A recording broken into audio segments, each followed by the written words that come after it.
Welcome to another episode of Grief Talk. Everything you want to know about grief and more. I'm your host, Fawn Solis. As an author, life transformation coach, online instructor, and bereaved mom since 2005, I'll be bringing you great content that is informative, inspiring, and practical. Whether you have suffered a loss or other adversity, stay tuned and tapped in as I cover a variety of topics to help you get where you want to go on your journey to heal and grow. Today's guest is Mary English.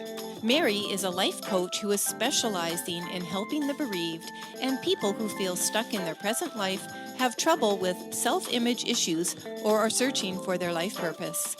Mary is an experienced Reiki master working in the health wellness industry, skilled in chakra balancing, use of essential oils, aroma touch massage, holistic health, energy healing, and meditation. Mary loves working with people and helping them find their way to a happy, joy-filled life by putting the puzzle pieces of their life into perspective.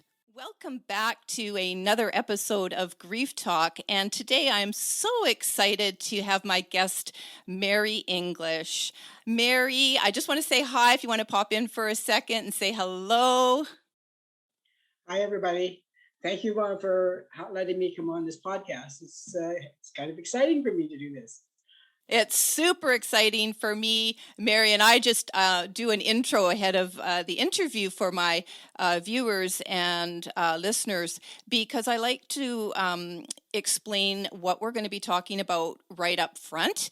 And so I'm very, very excited to have you on the show, Mary, because one of the things that's always interested me is a cross from, I'm a bereaved mom, and so I was thrown into the grief world. And while I've had other losses since my daughter, parents, my daughter's best friend died, her biological father died, his sister died, all people I was really, really close to. Those deaths, have not really impacted me in the way that my daughter Janae's death did. So I'm always, eager to learn about grief from different perspectives and what it's like for other individuals who are grieving different types of losses, because I'm trying to reach a really wide audience here and touch on all areas of grief support, grief advocacy, alternative healing, personal growth. But one of the things that drew me to you, Mary, and we've just met recently, but the minute I saw your profile on one of the platforms we met on, and I saw that you had come from traditional and critical care nursing, and then you moved into alternative healing. So that right there was like, okay, this is really super interesting. And then I understood that, you all also run a grief support group. And then you and I chatted and met over Zoom, and I instantly connected with you, and you agreed to come on this podcast, and which is new for both of us, quite frankly, me as a host and you as a guest. But I maintain that all voices are really, really important, and we learn through our stories, we learn through our shared experiences. And for those of us, willing and brave enough sometimes to, talk publicly about what we're doing, what we think, what we believe, it just adds to the mix, and it gives other individuals listening or watching the opportunity to pursue certain type of treatment, for example, certain type of grief support, change their mind, think about things in their own healing that they maybe didn't think about themselves.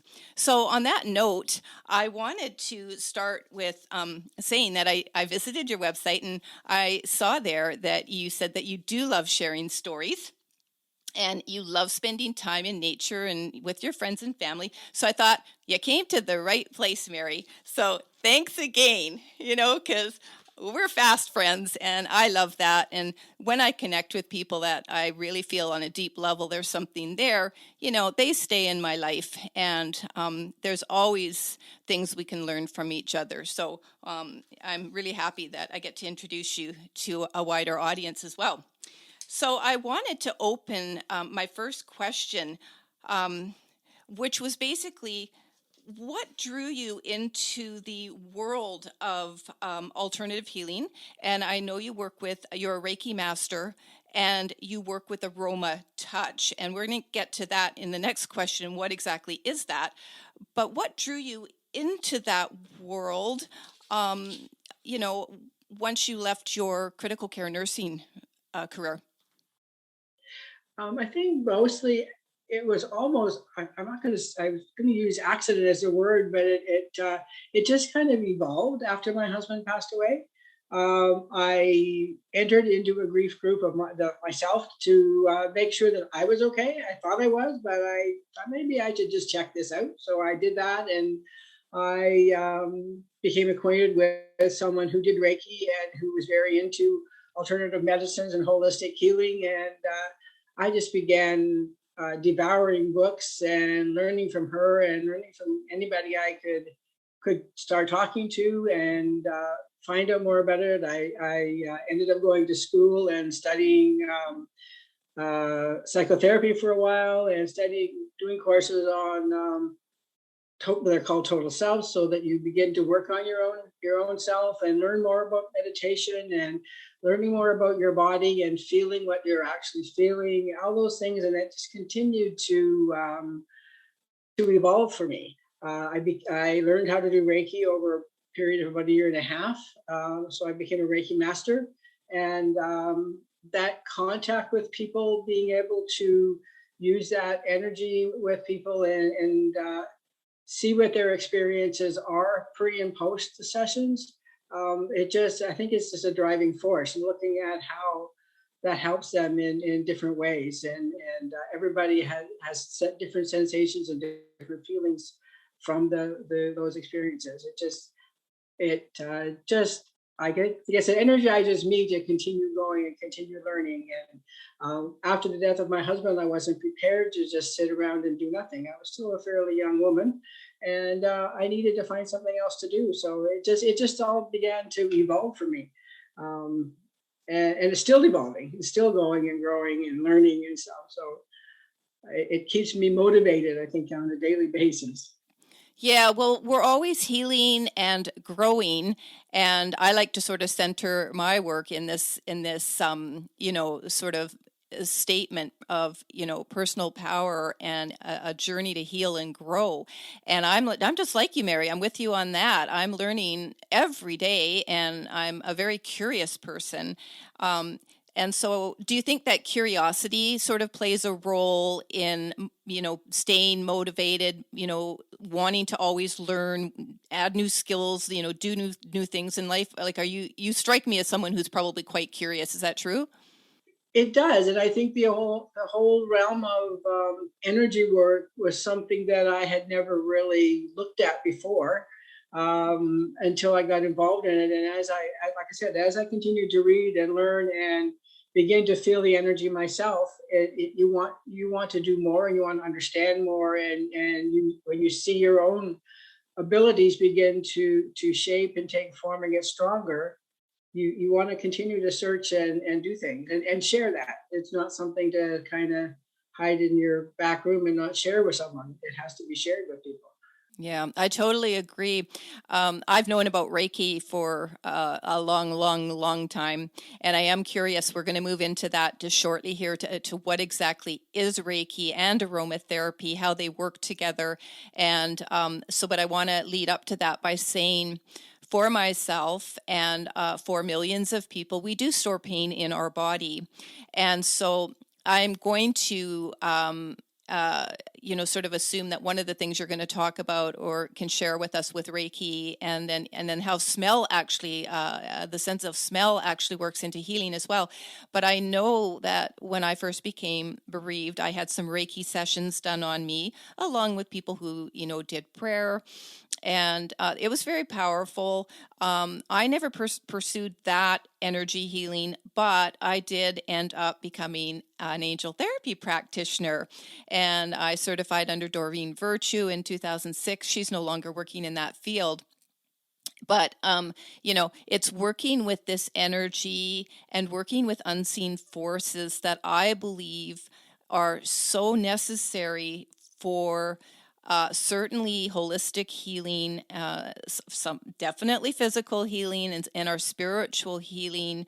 And once I got into it, even though I had been an avid student of metaphysics and and a life student, in the spiritual path, getting into that world of angels was a completely different thing for me. And I'm sure it was sort of similar to how you got into Reiki. And and then once you're in, it's like you can't stop, right? You just can't stop. It becomes so much a part of your world. So in terms of doing Reiki, though, what was it about Reiki itself? We'll talk about aromatherapy and aroma healing as well. But what was it specifically about the Reiki that attracted you to that type of work? And then, if you can move into it, how the true benefits of it. Okay. I think when I had the person who did my very first Reiki session was part of the grief groups that I had been attending, and she was learning Reiki and needed to have some candidates to work on, and so I thought, well, I'll give it a try. I had no idea what it was, but after that first session, I was basically sold. She brought up issues that I think I probably had buried forever, especially since my husband had passed away, because you tend to do things to survive that grief process, and without realizing that you're just trying to tamp all that down without letting it kind of flow through you. And it really amazed me when she said that. It shocked me in a sense, because I really hadn't thought about it. But after she had done the session, and the person that did my first Reiki session is very highly intuitive, and she's also a medium. So listening to the things that she brought up, just sort of questioning me, or things that she had kind of felt, really gave me a lot of food for thought. It was amazing and surprising all at the same time. Shocking, I think, too, a little bit, but it made me want more, and it drove me to want to learn more. So once she became a Reiki master, I said, "You're teaching me this, and when are we starting?" I love that. You're teaching me this. Yeah, I love that. I mean, we're very good friends, and we still laugh about that today. But I can tend to be a little impatient at times. So when do I do level 2? Well, you have to wait. Tell me how long I have to wait. So I was very much in the mood to get going at it and wanting to go through it. And the experiences that I've had as I became the Reiki master and working with people have been, each person is a little bit different. Each person feels something a little bit different. But the responses of them after they've had a session with me, especially those who have never done that before, I think they're all very nervous. And I clarify with them that although it is a spiritual thing that I am doing, in a sense, it's not connected to any faith process and not connected to any churches or Yes, anything. I understand. I clarify that with them, because I usually do have something to say before the session, and really most of the people just really are amazed at what they have felt. And they feel a lot of energy, they feel warmth, they feel heat. Um, So you're just basically, I'm not just basically, let me rephrase that. In Reiki, is the Reiki I've had, it's the practitioner puts the hands over various areas of the body, can feel tension, knots, pain, um, probably even pain related to certain events in a person's life. And then do you go over the whole body? And is this sort of what Reiki is? Like, can you explain what Reiki is for people and what benefits they can expect? Like, is it a releasing of tension? Is it an awareness of, oh, I'm been holding pain in my body there related to this issue that I had no idea was there? Is that sort of what's the Reiki is? of what happens, and each person is a bit differently. But for myself, I usually start at the top of the person's body, at their head, Mm-hmm. getting permission to touch if I'm going to put my hands on their body. Some people are fine. Most people are fine with that, but there are people who prefer not to be touched. So you gear with that sense of how they're feeling that way. I usually talk to them a little bit about, closing their eyes and relaxing and just kind of letting their mind go as blank as they're able to. And so that I work my way through their head and their neck, their arms and their trunk, and each side of the body. And sometimes I also have them turn over and do their back, because I work with the chakras, and the chakras are both back and front. So I work sometimes with that. And sometimes people have people this day and age seem to have a lot of difficulties in their back or back pain from the way we work and whatnot. So I find that's definitely a benefit for people. The session itself lasts about an hour, but I'm basically, I guess I see myself as a conduit of that energy. That energy sort of flows through me to them. Mm-hmm. Know how it's going to work or where it comes from or what they're going to actually feel. Usually once we are finished the session, I sort of sit with them on the stretcher and see how they are and how they're feeling and what they sensed and what they felt. And if I've sensed or felt anything, I'll share that with them. Sometimes they really register with what I have said. Sometimes they don't until they go home, and then they'll call me back and say, I realized what you said was right. Okay, I thought about it and it was right. So it's also very relaxing. It does tend to release a lot of emotions. People quite often will get very teary during a Reiki session. That's nice. Yeah, they didn't, they don't know why they're crying, but they're crying. And I said, well, when you go home, you might find that that'll come to mind what triggered the tears. Oh, I thought you said cheery, but you said teary, but I'll still say, well, that's nice because tears are a release. And so I'm going to sort of, you know, say that what I'm hearing from you is that the practitioner is gifted. You are a gifted individual in the energy work field, energy healing field, and so would it be fair to say that the energy coming from a Reiki practitioner shifts the energy around in the client, or can it actually move, like get rid of negative energy in the body? The energy itself comes from the universe. And basically, I'm sort of, like I said before, I am the conduit. So it comes through the universe through me to the client. And yes, it does shift energy in people. It's certainly not anything that's a visible thing, but it does shift the energy. Yeah. And we can look at if the practitioner is sort of feeling that there's a lot of negative energy there, she can work at that particular part of the body. Yeah. I tend to not speak to my clients much when I'm doing the session. I just tend to concentrate on the patient.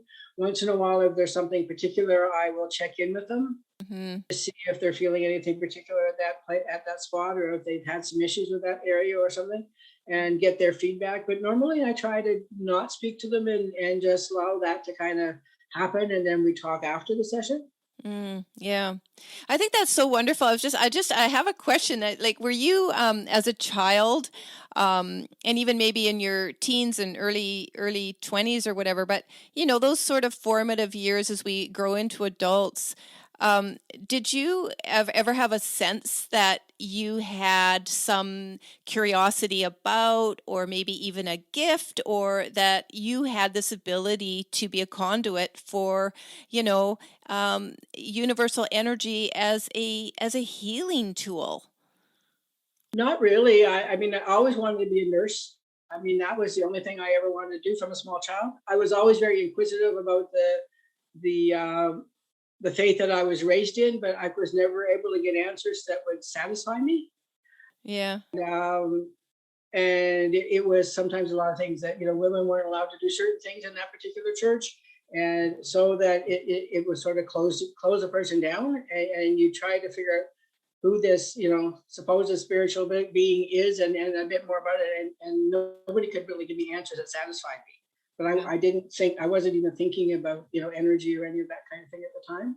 So was it a bit of a surprise to you? Because when I became an angel therapy practitioner, that was a coined phrase registered actually through Doreen Virtue at the time, and she was an internationally renowned angel practitioner. And so she went around the world holding, 5-day training sessions, if you will.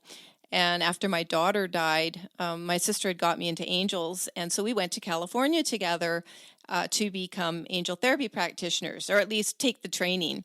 And she went not because she really wanted to do it. She just wanted to take care of me and make sure I was okay, as that was 9 months after my daughter died. And I was terrified to even get on a plane. I was just really afraid of the world at that time. But I knew I was driven, and I knew I have to do this. I have to do this. And so I hadn't even thought about angels before. It's like, it was all very biblical for me. Angels were in the Bible, and they were Christmas tree ornaments. So I found myself absolutely shocked when I pursued this healing field. And I'm just wondering, did you kind of shock yourself with all the interest that you had in this? And was it almost purpose driven besides being a passion for you when you delved into this world? It was definitely a passion, but it was something I just never thought I would do or could do or should be doing or was worthy of doing. And it took a long time to really begin to. I was doing, even when I began doing Reiki, I certainly had some incredible feedback from my clients, but I just never thought that I would ever do that. It took a long time to finally be able to do the session and just relax and concentrate on this, not have to work so hard on concentrating. For the beginning, the first probably year, I really felt like I was working hard to concentrate on the patient and not letting my mind float all over the place to other things in the world. Now I don't find it near so difficult. It's like I get into that zone with the client and myself, and I'm able to concentrate a lot easier and feel much less relaxed. And I think that's where that growth starts to begin to happen, when you relax with it and allow that energy just to do whatever it has to do. I have no control of what it does. It does whatever it needs to do. It goes where it needs to go most for that particular person. I just think that's beautiful, and I think when we talk about it as alternative healing, it should just be healing and not thought of as alternative. It's holistic healing, it's beautiful healing, and even when I had people come to me for angel readings, and I was a channel, I didn't work with cards or anything. I was just a conduit like you for messages, but one of the wonderful tools in this. So one thing I would sort of ask you is Reiki treatment, and I also want to have you talk a little bit about aroma healing, and but is Reiki treatment something that people can do on a regular basis, or once the energy shifts? And I realize that we could have pockets of energy that need to be shifted. Do we need to have our energy shifted regularly? I think that's my question. Um, I usually advise my clients to come when they feel they need to come. Some will come on a semi-regular basis, like maybe once a month, and once every couple of months they'll come. If it's something acute, such as a grief episode with people, then they may want to come more often. I try to let them decide what they feel they need. I don't want them to feel like they're being pushed or pressured into coming on a regular basis. Yeah. Reiki's become much more mainstream, so I think more people are learning about it. But there is a cost, and a lot of insurances right now don't cover that cost. Yes, I was just going to ask you about that mainstream, but we won't pay for it. Kind of like, I'm not sure if some insurance cover naturopaths, homeopathy, and that sort of thing, but they're just so important as a complement or to work in tandem with traditional medicine, which you know all about as a critical care nurse. And so, you know what you're doing. And so I'm sure you see a lot of benefits from energy work and your aroma touch, and the work you do with that can complement what people, certainly with physical pain and again maybe the mental and emotional pain, that traditional approaches, medicine and therapy, maybe can't reach some of that. And so this is where I think the two worlds coming together are just so important. And I do think it should be covered by insurance. I really do. because it's powerful. As far as, to my best of my knowledge, very few cover it at this point in time, but hopefully, because there's so many different forms of energy work coming forward, and probably still more to come forward, that it's going to get more and more mainstream and more accepted. And maybe that will be a time when it will be covered, so that people can take advantage of that. That would be exciting. That would be exciting. It's great for stress people who are, and certainly over the past 2 years, there's been a lot of stress in the world. Any people who are going through, a lot of stress and anxiety, just a simple relaxation and feeling that, being able to let go of a lot of stuff through the Reiki treatment, during the Reiki treatment, is definitely a help to people. Yeah. So did I hear you say correctly that there are other forms of energy healing that are becoming popular? There are other forms of energy healing that are out there. They've been out there for a while. So different people choose different things. Reiki is probably one of the oldest ones. Okay. To the best of my knowledge, I think it is. I mean, it comes, it comes from, the other side of the ocean. I think it's the Japanese. So, but there's other things like, there's body talk, and there's therapeutic touch, which is something I learned when I was doing my hospice work. And for the clients in hospice and the families, that also, it doesn't last as long as Reiki. It's a shorter duration for people, like 20 minutes instead of the hour. And it's also a form that helps that person who is on their deathbed to relax a lot of times. It also is good for family members who are there with them. So, there are people that will do that in the hospice setting as well. So there's different kinds of energy work that can be used. Wow, that's interesting.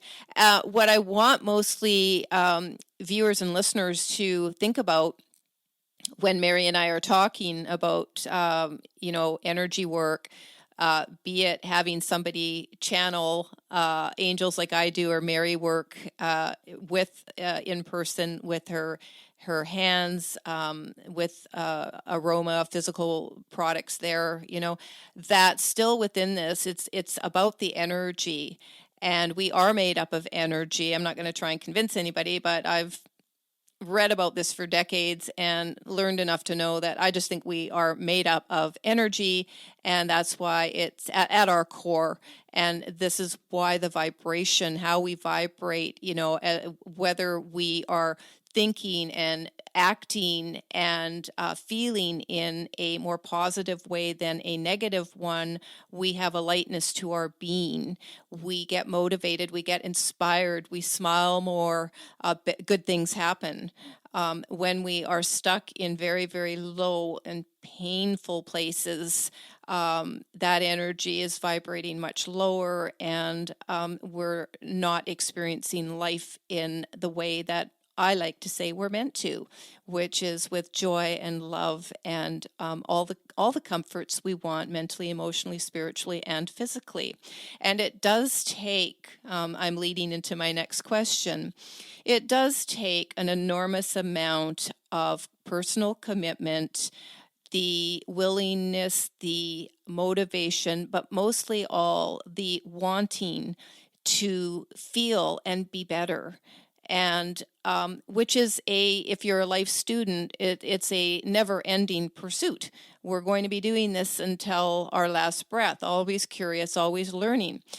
But when we think about it and motivating people, I mean, sometimes in the work we do, we are motivators to encourage people to want to be better, have more, feel better. And when I say be better, I mean feel better.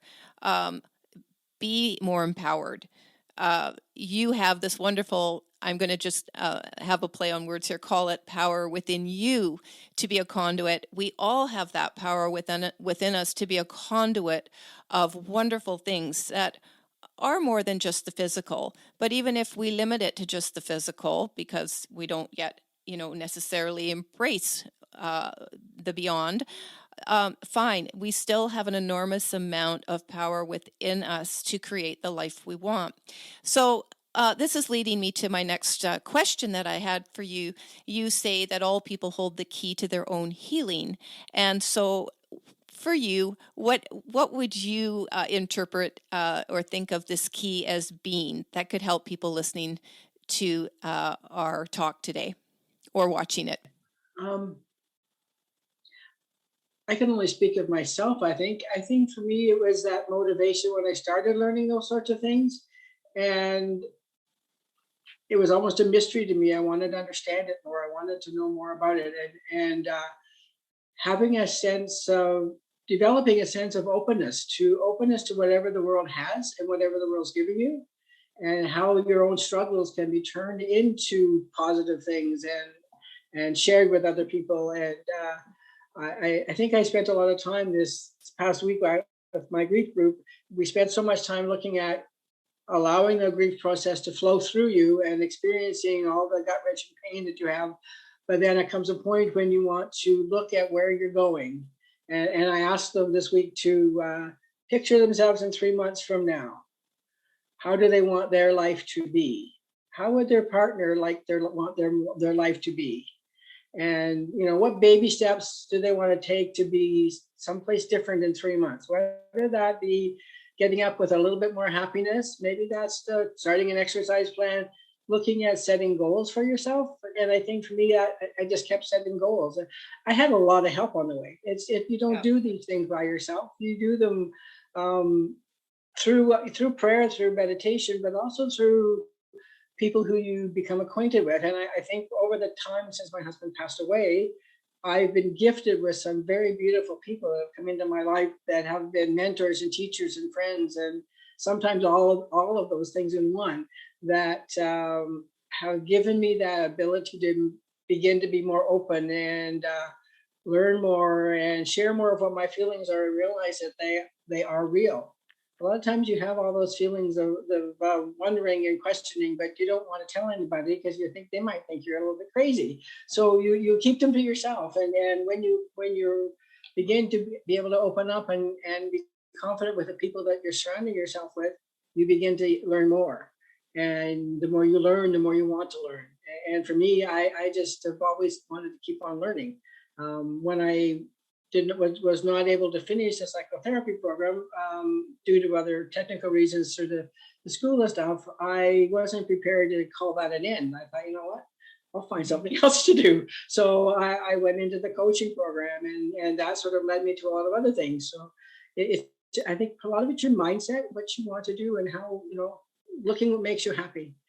Exactly. And I'm so glad you talked about it. The key thing I heard there is yes, we need to acknowledge all the pain that is within us and the experience, whether it's been traumatic, sudden, unexpected loss, which still hurts. At some point, we have to reach a place of our choosing, that point of our choosing, where we do have to consider where we're going.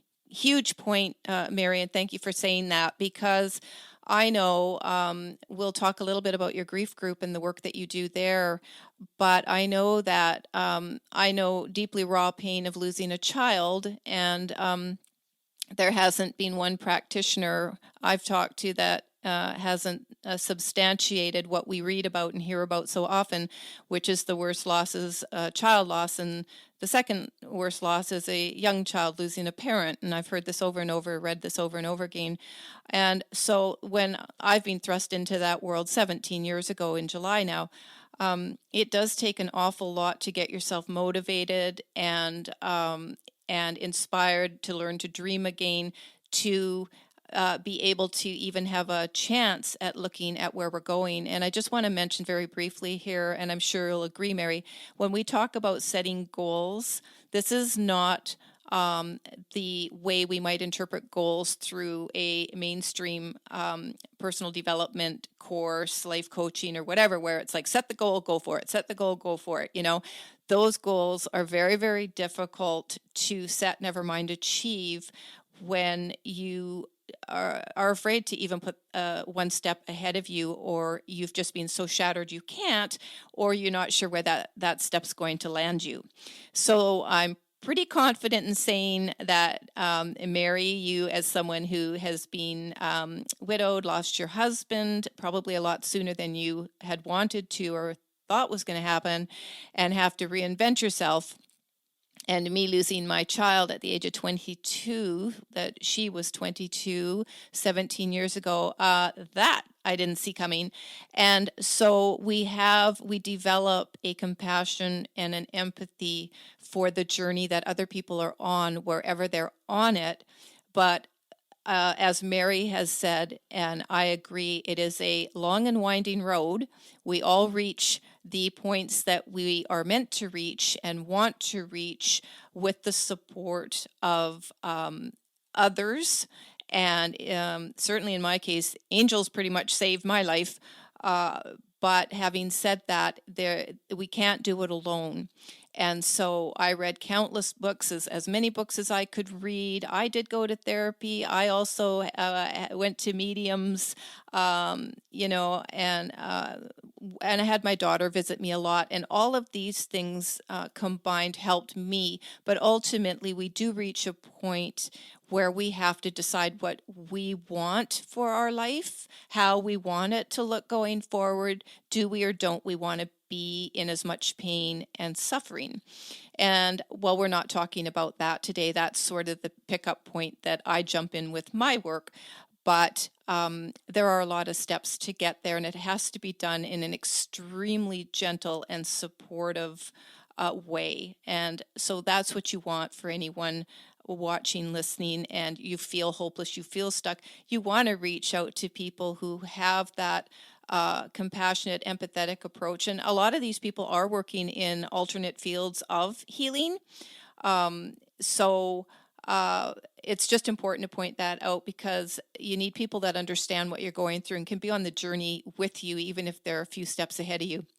As they say, all you need is somebody who's a few steps ahead of you and can share, not tell, share what they learn with you, not tell you what to do, and give you the tools and the option to decide what feels right for you. But we've all been there, and we've all reached out to other people for that type of assistance. So it's a community.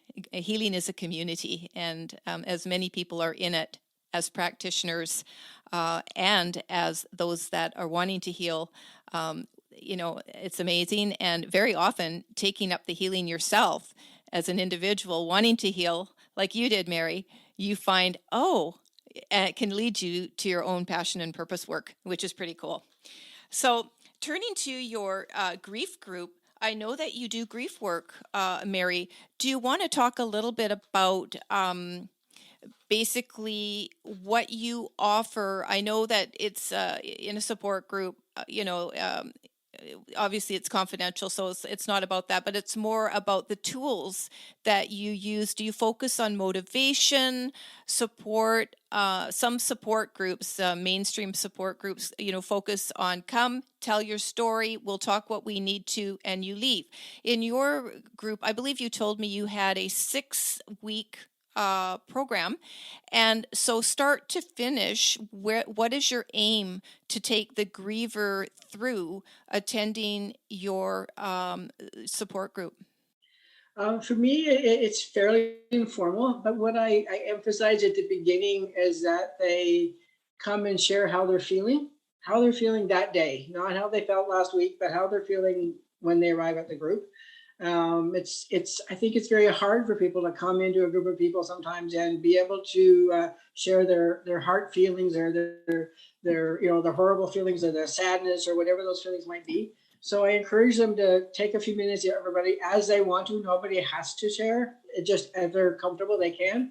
I ask them to do that. I ask them to tell me who their person that they're grieving, what their name is. Yeah. A little bit about them. Yeah. And with the emphasis that makes it real. That person had a life, and they're real, and they're definitely real to the person who's grieving them. And it's always good to keep that name alive. And it's good to use the person's name when you're talking about them. And we've done things like sharing stories, sharing good stories about them, sharing different things about their life together. And so they have that. I also have them bring a picture of that person, so that we can talk about that, and they can share those sorts of things. That is so wonderful. I just want to jump in really quickly. It is so important that we be allowed to say the name of the loved one we lost and talk about them, because mainstream world out there, at least when you lose a child, doesn't really allow us to do that. There are some types of loss, I just want to say, that are much more culturally accepted. Child loss is not one of them. People are afraid of it, and it does not let us in the bereaved parent community allow us to remember our children and what it feels like when you can't say the name of your loved one. And it doesn't matter, I'll extend this to any loved one you lost. If you feel that you can't talk about them, you can't say their name, can't tell anyone about your memories, your experiences together, it completely leaves a void in your life as the griever. It wipes out part of your identity, because part of our identity is sharing our stories, sharing our experiences, talking about the people in our lives. And for anyone that is has lost a partner, has lost a child, has lost a sibling, I mean, it's a horrible, horrible feeling. And to not be able to share that, and it almost feels like you're carrying around some dirty secret.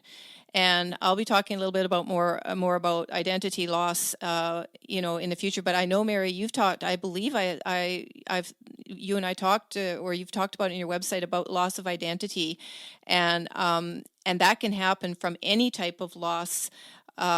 It's not restricted just to like the worst losses you can imagine. So thank you for allowing, asking, inviting your support group attendees to bring that picture, talk about, name that person, keep that person. It's not that we're keeping them alive, Mary. We're keeping true to our stories, our life experience, right? I mean, how would you describe that when people, or, if it even happened to you, but the people that you counsel, coach, when they come in and they feel, oh, I can't say that my loved one's name who's died, I can't talk about my life with them or anything. What do you think that does to them?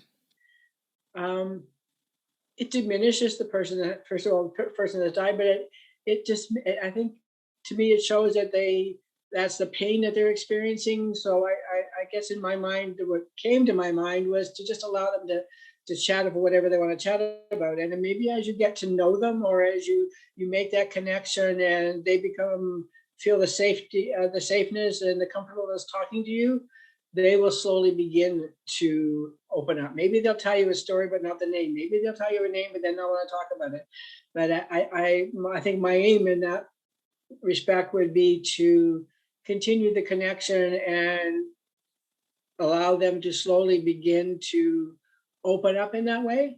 And we're all built differently. We all had come from different life experiences. So it's different for each person. And I think that the people in my group, the things that I tell them and the things that I give them to do, they're all at different stages. So I say, you have to do the work to get to work through the grief, but you have to do it at your own time. So if I give you homework and you don't feel that you want to look at that this week, then I said, maybe you'll look at it next week or in a month's time, but you've got it with you because they take it home. I said, if you can do it, that's really good. But if you're not at a place to do it, keep it and go back to it at a later date and work through it. And they know they can call if they need to ask any questions or share anything they might want to share. So would you say that your the grief support groups that you run, are they designed to, because you're saying the people that attend are at various stages of grief. So is your main, you mentioned connection as one important factor in the work that you do, but are you also in that 6-week period trying to encourage them or inspire them to leave with a vision for their life, which with some more tools that they can go back out into the world, like with some structure, maybe with some, tender goals, like what is the sort of the ultimate outcome for the approach that you're taking? Find who they are. If they want to find who they want to be, or they find out who they were as they were a younger person. Is there a part of that joy that they used to enjoy doing that they want to revisit? Maybe they would like to go for coffee with their friends and they haven't been doing that. Maybe they want to start in that way. Maybe in the years to, maybe they just want to not get up in the morning, cry every day. So maybe if, that they make that goal in 3 months, I'd like to be able to go a full day without being, crying, or being able to manage the tears a little bit better. Those sorts of things. And I said, I encourage journaling. Some of them are doing it, some of them aren't doing it, but I encourage journaling because I found by my own experience, I journaled the first year that my husband had passed away. And when I went back after the first year and looked at where I started that journal and looked at what I was saying at the end of that year in the journal, to see where I had come to after that point in time. You go from that gut heart-wrenching pain and not knowing where you want to go, and the overwhelm because you are looking after these are older women looking after a household that you used to share that responsibility with. Yeah. Looking at how you manage that and how you got through those sorts of things and began to learn how to do those things. And Yeah. I encourage that they lean on, families, or let their families know how they're feeling. And, families maybe don't want to say anything because they don't want to upset mom.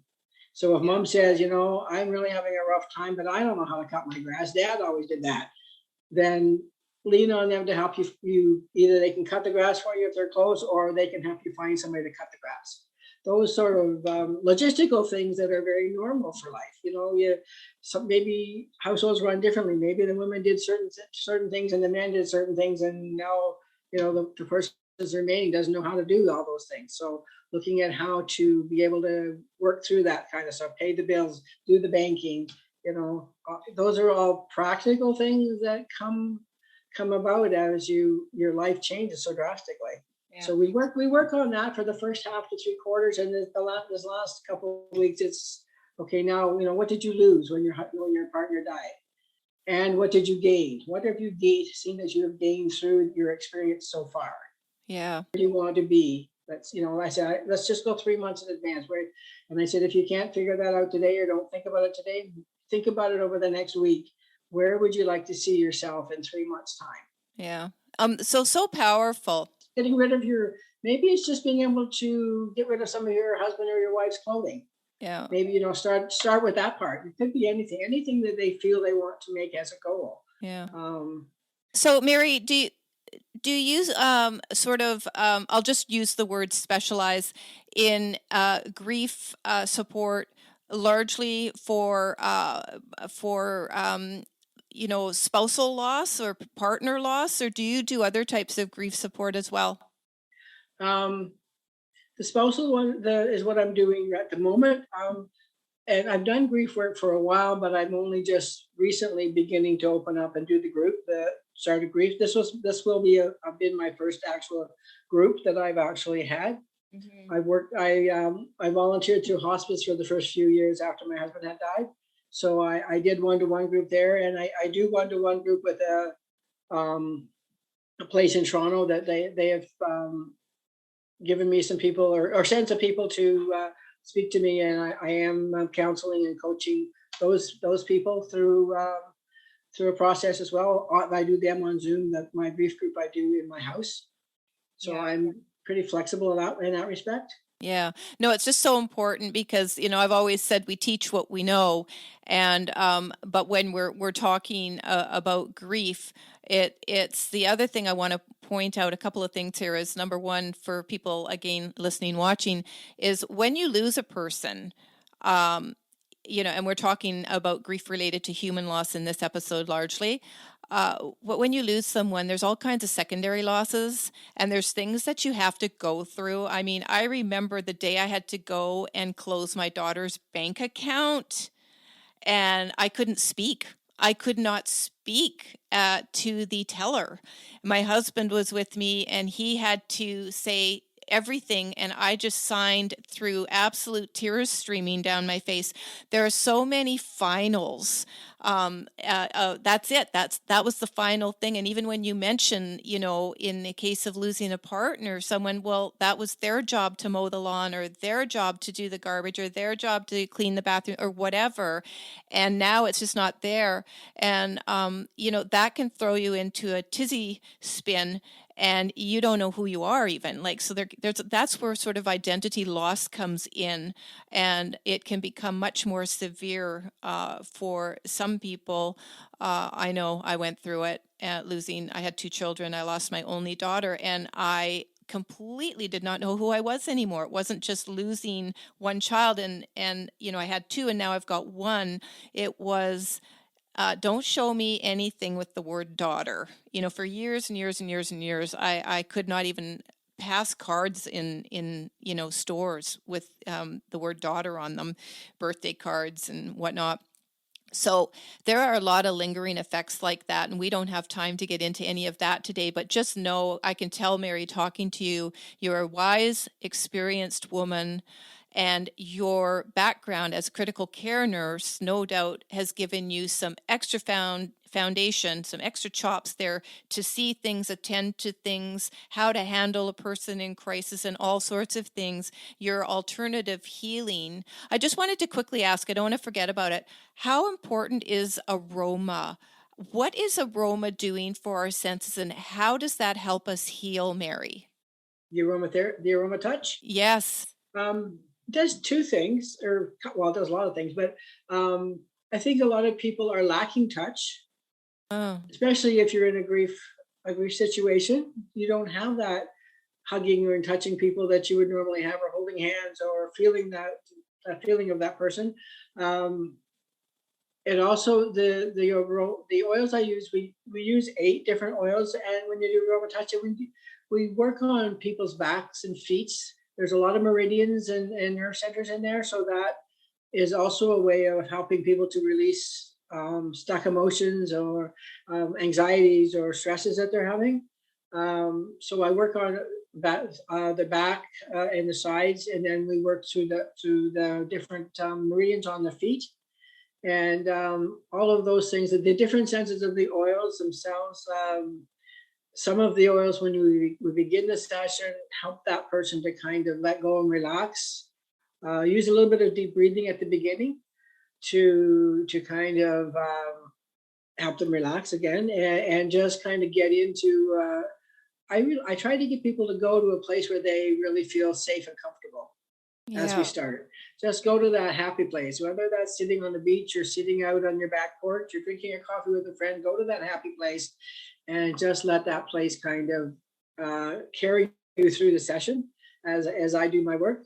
And it's Some of us don't have a happy place, and I know that was in my earlier years in bereavement. Like, I sometimes I'd be with therapists, and they'd say find a happy place, and I didn't have one.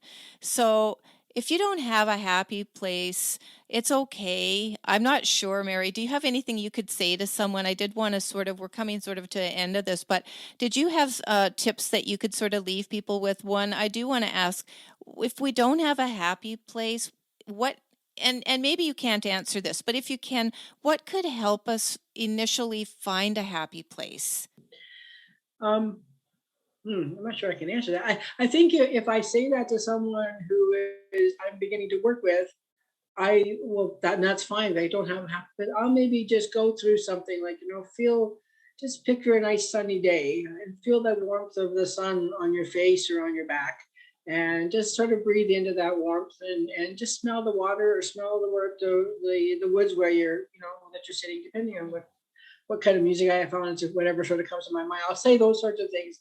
I don't think it's a right. There's really no right or wrongs. If they don't have a happy place, they don't have a happy place. Yeah. I would do whatever I could do to try and help them feel something, to feel warmth, or to feel comfort, or feel an arm around them somehow, or whatever.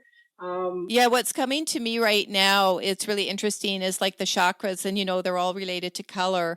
And I'm wondering, I'm just going to throw this out there because it's just coming to me now to share, is if we don't have a happy place, maybe we could focus on a color and wrap ourselves in a color, and and just whatever. I'm in a room with rose walls, and it's bare, and we painted these walls 2 years ago, but rose is a healing color. And when I come into this little tiny room in my condo, that's my room. It's my room. I do everything here, all my work here. I feel safe. I don't feel enclosed and in a dark space. I feel the healing power of the color. So color could be important. And if we don't have that happy place, and we might. Yeah, like I love what you said though. Picture the sun on your skin, because we can all feel that in our minds, and we can, most of us can remember and look at it and even just try and appreciate it. But I'm also going to say, never ever ever force yourself to try and feel something. It doesn't work. I tried it.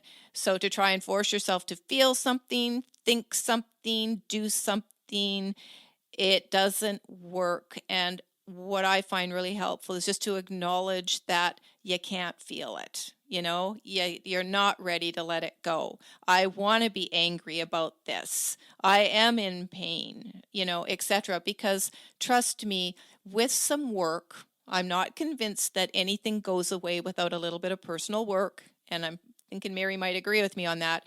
It's very hard work. It's not, yes. it's exhausting work. I find when I do have a client, especially if it's a first time client, I usually take 10 to 15 minutes to have a little chat with them and see where they're at and why they've come to see me, and if there's any issues that they want to share or anything I need to know before we get started.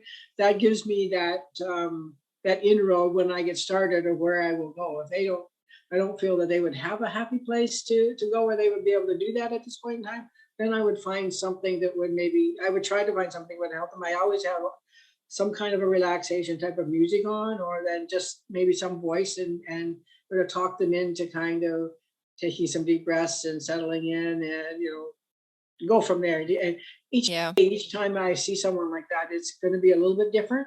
Yes. Yeah, some people are not prepared to go to that place. Some people don't want to feel good yet. Yeah. And we work with that until they are starting to take maybe the next step. Yeah. And I give them the group that I have that comes for grief group. One of the first things I give them is what is called the grieving person's bill of rights. What they need to do and what they deserve, and what is okay, that certain things are okay, that are, it's okay to use that name, it's okay to cry, it's okay to laugh. You don't feel bad if you find something that strikes you as comical and you laugh. It's okay to laugh. And those sorts of things. And I send these things home so that they can look at them when they need to, or if they need to, or whatever. So one of the key takeaways for me on this is going to be the grieving person's Bill of Rights. I love that. And the other, and sort of to close, well, I'll ask you if there's anything else you want to add. But my last question to you, Mary, and this has been extremely informative and just wonderful. And I wish I lived closer to you, because if I did, I'd be coming for Reiki and Aroma Touch. But for people who, maybe don't have the money or the interest or the practitioner to go to, like a practitioner in their area to go to, is there one or two things that you could leave them with, that even if it's a certain scent that is associated with healing, and what that scent would be and where they would place it on their body, or anything they could do for themselves, hand over heart or something like that, to sort of move energy around a little bit just for themselves? Even doing this and thinking about this, oh, I'm energy, oh, I'm in pain, oh, I feel knots in my stomach, or I'm really, really, tight in my rear end or something. I wouldn't normally disclose this, but before the pandemic, and I was regularly going for massage therapy. And I had this one therapist that she worked on my back end. It was filled with knots, and it wasn't from sitting around all day. And I associated all that pain because I went into major, major stress. I live with post-traumatic stress disorder. And so all of those symptoms and all the shock and all the trauma and everything lived in my body for many, many, many years. And I went to doctors. And I remember for months at one point having my chest just feel like glass shards, that they were going to explode at any moment. And the doctors, I went and saw a few of them, and they all just said, oh, it's stress, oh, it's stress, oh, it's stress. And one kind doctor said, has anything happened in your life? Well, yes, I lost my daughter, and at that point it had been maybe 4 years. Okay. But my PTSD wasn't diagnosed until 2014. So that was 9 years later. And so I didn't really get, that's why I said the angels saved me, because immersing myself in that work as a practitioner for other people healed me at the same time. It helped heal me. And I'm not healed, to the extent I want to be by any means. I'm not suggesting that. But like you said, Mary, it's hard work, but I also don't want to frighten people, because the journey of self-discovery in healing can be a really beautiful journey. Don't you think, Mary? And very empowering. It is. It is a very beautiful and empowering journey. It's for people finding their voice to be able to speak what they believe or what they feel, whether that be they're feeling really joyful or whether they're feeling like down in their bootstraps, to be able to start to articulate that to their family members or to a friend or whatever is so very important. If somebody's they don't have anybody near them or they don't know anybody near them, I think my very first go-to would be breath work, and it takes a little bit of patience, but taking those deep breaths, even for 3 to 5 minutes, just breathing in and out slowly. And you can add hands on heart to that. Breathe into your heart, because your heart is paving, or your heart, that heart is the discoveries now of being that the heart has power that's much like the brain. It is very knowledgeable that way, and it holds memory. It holds a lot of those sorts of things. And I've only just begun to start reading about this, and so there's pain and there's trauma that is there, whether that be a grieving person or someone who's lost a job or someone who's having difficulty in their relationships, to take that 5 minutes or 3 minutes, if that's all they have, and just take those slow deep breaths. And hands on heart is a powerful thing to do when you begin to do it and really concentrate on that heart that's maybe feeling a lot of pain or a lot of anger or whatever those feelings might be, and breathe in and out, and breathe in comfort, and breathe out some pain. Or if there's other words that come to mind that you want to use what words that work for you. Those sorts of things I think are really important for people to do. What is the one, if they could only like afford, say, one essential oil, or they don't really trust oils and they just want to try it, is there one essential oil, or okay, we'll say two, that would be the primary ones associated with healing? There's a lot of different ones. I think it depends mostly on our likes. Sure, I like the woodsy oils. I find those are the ones that I kind of my go-to. I may mix them with other oils sometimes, but because it can put you in the mind of being in a forest. So Citrus oils are refreshing, and are they all considered then healing? So it's like I love eucalyptus, for example, and I'm just immediately like feeling at peace and calm with eucalyptus. So would you say people just experiment with the scents just to see for varying moods? And should they best be used like, can you put oils directly on your skin, and if so, where? And use them in a diffuser, like can they be used directly on the skin, or is it best to have them in a diffuser? Both places. And for the oils, that they have properties that can assist with a lot of things. We can't claim that they're going to heal anything. Like that's not something, because of political things or government standards, FDA standards. I can't go up to you and say use this cedar wood, it will heal your stress. Oh, That's just not something that we can say that it does. It's telling you something that it doesn't necessarily heal an issue, but it can help you to relax. It can help you in those sensations. And when I do the aroma touch, some of those oils, that's what they do. They help you to kind of relax, and some of them are invigorating. I use peppermint. I use deep blue, which is a peppermint. Obviously, you know what peppermint is. It gives you an invigorating feeling.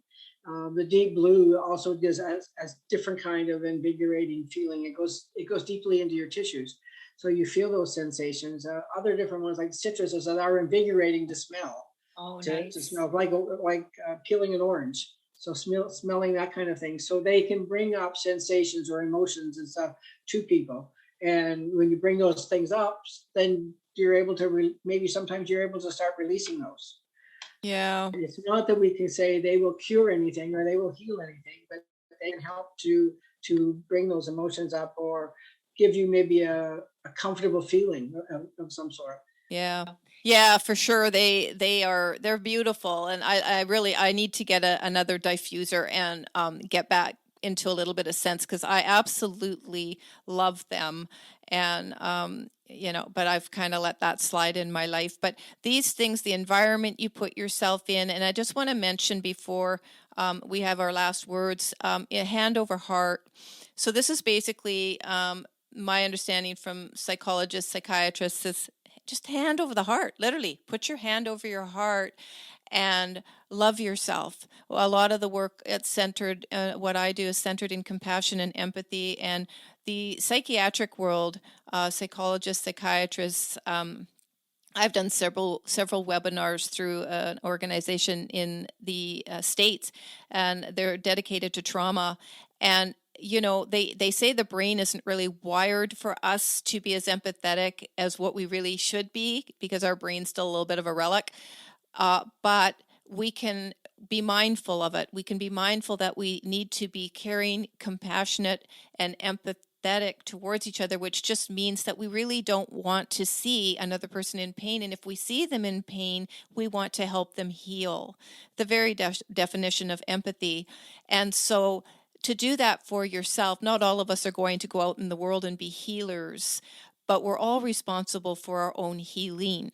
So to do that for yourself and put your hand over your heart and basically just love yourself, tell yourself, call yourself by name and just say, I love you. Call yourself by name so you're actually acknowledging yourself because very few people in this world acknowledge themselves and particularly as personally powerful individuals. And this is the work that Mary and I and countless other people do to help people touch that part of themselves, tune in and touch that part of themselves and not be afraid of it, not be afraid to claim your worth, to claim what you want, to claim what you deserve. And all of these things that we do and other practitioners do, that's the goal of the work. Right, Mary? When you begin to do that, it feels uncomfortable. And when you begin to say, I love, Mary, I love you, or you're looking, some people say, look in the mirror and tell yourself you love them. You love yourself. It's really hard to do that. Yes. For most people, it's very hard to do that.